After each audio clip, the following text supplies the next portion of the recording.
കേരളത്തിൽ വെള്ളത്തിൽ പൊങ്ങിക്കിടക്കുന്ന solar power plant സ്ഥാപിച്ചത് എവിടെയാണ്? ബാണാസുര സാഗർ. ലോക വ്യാപാര സംഘടനയിൽ ഇന്ത്യ അംഗമായ വർഷം 1995 ജനുവരി 1.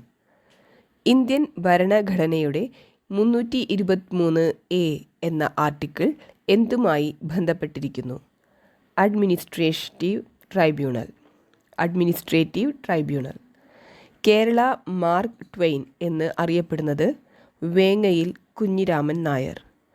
ബാണാസുര സാഗർ നിർമ്മിച്ചിരിക്കുന്ന കരമനത്തോട് ഏതിൻ്റെ പോഷക നദിയാണ്? കബനി. കോക്കാഞ്ചിറ മറിയം എന്ന കഥാപാത്രം ഏത് നോവലിലേതാണ്?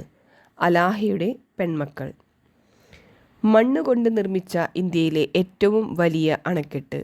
ബാണാസുര സാഗർ. തപോവൻ വിഷ്ണുഗഡ് ജലവൈദ്യുത പദ്ധതി ഏത് സംസ്ഥാനത്താണ്? ഉത്തരാഖണ്ഡ്. തപോവൻ വിഷ്ണുഗഡ് ജലവൈദ്യുത പദ്ധതി ഏത് നദിയിലാണ്? ധൗളി ഗംഗ.